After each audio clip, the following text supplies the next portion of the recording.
ways of measuring performance when it comes to optimization problems, especially on meta heuristics. So I'm here presenting a bigger team consisting of my main supervisor, Dr. Razali, my good colleague, Dr. Go, and Prof. Salwani, my external committee, and Dr. Hazlina and Dr. Kasmiran, my internal examiners.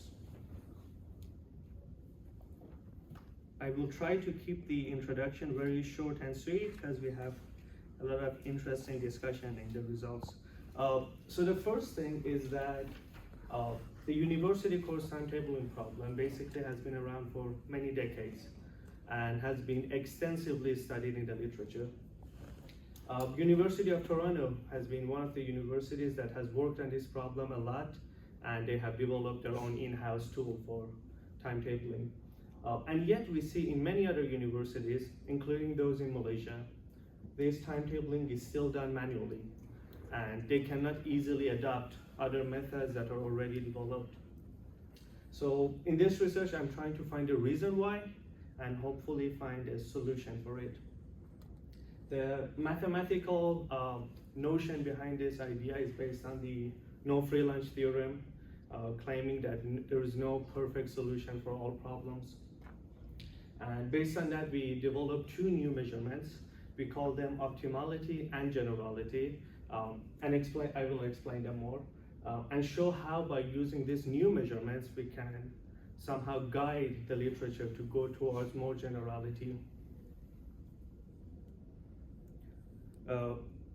So yeah, I talked a bit about university course timetabling already, but the biggest thing I wanna talk about is the current gap between the literature and the real world applications. So this can come from two reasons.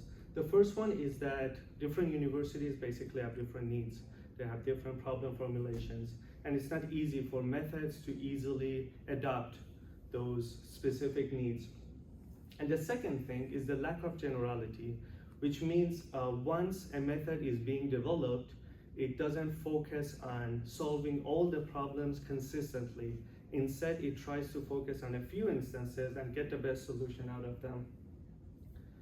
To close this gap, there has been so much more aspects of the real world problems added to the latest benchmark data set, which is the ITC 2019, which is what I use for this study. So this series of benchmark data sets, or ITCs, are developed by the PATAT conference, and the latest one, which is still the 2019, consists of two sub-problems. The first one is the generic UCTP, which is assigning courses to students and professors and rooms. And the second one is student sectioning, meaning you have sections of a class and you assign students to those sections. These more attributes that has been added has made this problem extremely more complicated than the previous ones like ITC 2002, ITC 2007. The implementation in itself has become way more difficult, and maybe that's one of the reasons that even though this has been around for 5 years, there's still not many works on it. We have our implementation available online on this problem. So hopefully we are hoping that to promote further research. So the constraints, it has 4 constraints: time, room, distribution, and student conflict. And now the measurements are mainly based on feasibility and total cost. This is the formulation for total cost, which is a weighted sum of all these different penalties. And the problem with this is that we have instances of different sizes. So this total cost can be anything from a few hundred to few millions. So this will make it very difficult to compare two different methods because this is not very linear. I will show that in our results. There are not many works on this ITC 2019, but the biggest one is from this group, DSUM. Home, they are mainly focusing on MIP, meta heuristic, and mathematical models for this. And they are currently the state of the art in this problem. We have some other works, but the one that I want to focus on is Seligmani, I'm not sure, I don't know how to pronounce his name, but his student, Eden Gashi, I have talked to him a lot. They are the only method based on meta-heuristics, which is something that closest to what I do and I use for comparison.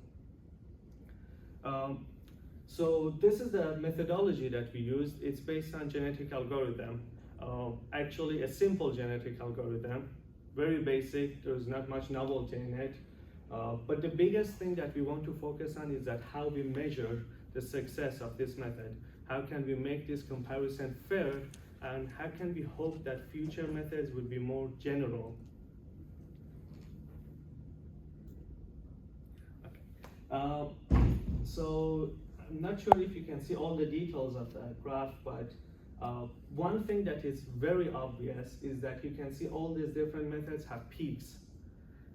These results are normalized within 0 and 1, and this is what we call optimality, which shows how close your solution is to the theoretical best solution on that one problem. We can see that most of these methods are tuned to work very well on a few instances, and on the other ones, their performance is pretty bad.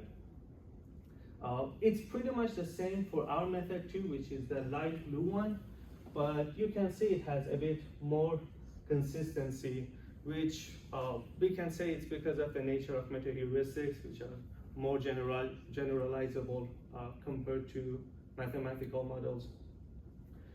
So this lack of consistency is what we are focusing on. We call this generality. We want to know, why are they problem tailored? Is it because of extreme parameter tuning or because of the nature of the methods? So this is our next part of the study, which shows the feasibility rate and the average of optimality, meaning how did they perform over all the different instances. And the last one is generality. Generality shows the deviation, right? How much they get away from their normal performance over all the data set. We can see some patterns. We can see the state of the art is basically outperforming all the other methods in all three measurements for feasibility, average optimality, and generality. When we come towards the lower side of the graph, we can see some interesting patterns. We can see some methods perform better on average optimality, but the generality is lower. And this is exactly what we are trying to solve with our method. And another important thing actually is that if you look at this line, the simulated annealing, this is what has been reported in the literature. We have re-implemented their method running on our own servers, and we can see the results that we get are totally different. So even though our generality and optimality methods, they can help to draw a clearer picture of the performance of the method, but we can see this is still not the end. There are still so many other factors which makes it pretty much impossible for me or for the other researchers to know how well exactly their method is performing. And based on this optimality and generality, I have drawn this very interesting figure. So now we can see that there is some sort of multi-objective shape to this problem. You can see the more you try to focus on getting the best results over a few instances, you will lose your performance over the others. In other words, higher optimality can lead to lower generality, which is pretty much similar to what no free lunch claims. So now that we have this, we can see that even though in the literature it is easily claimed that this method, the MIP, clearly outperforms simulated annealing because it has higher optimality. But in our image, we can see that, okay, but it has lower generality. And sometimes it's the problem of generality that we cannot use these methods in different universities, and the gap between the literature and real world applications. Obviously, the next thing that we want to work on is multi-objectives. So we see how can we maintain our optimality while increasing the generality. And another thing, the dominated solutions, the current state of the art. which is clearly superior in both dimensions, which brings some very interesting philosophical questions. Does that show that no free lunch doesn't always stand? Or is it a higher level of no free lunch that this is playing in? So for future work, the first thing, if any of you are interested in this topic, I think working on ITC 2019, there is so much gap there. So many of the methods have not been tested.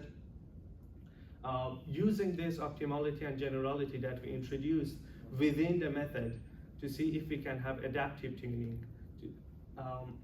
And also this generality can be used in any other field of optimizations.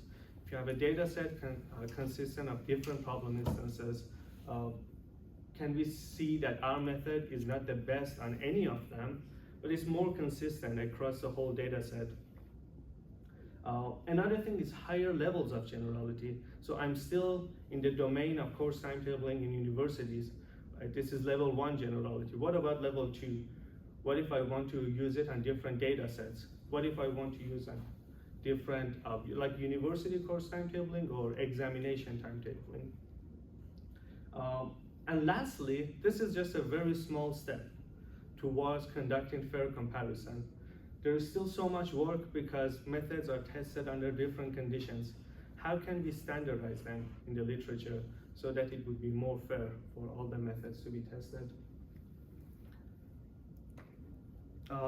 These are the works that have led to this specific research. The last one is specifically about this optimality and generality, which is currently under review. And finally, I would like to thank all of you for coming here today, for taking the time to listen to my presentation. I would love to get connected. So this is my website. Please send me a message if you want to collaborate, if you have any questions. And thank you once again.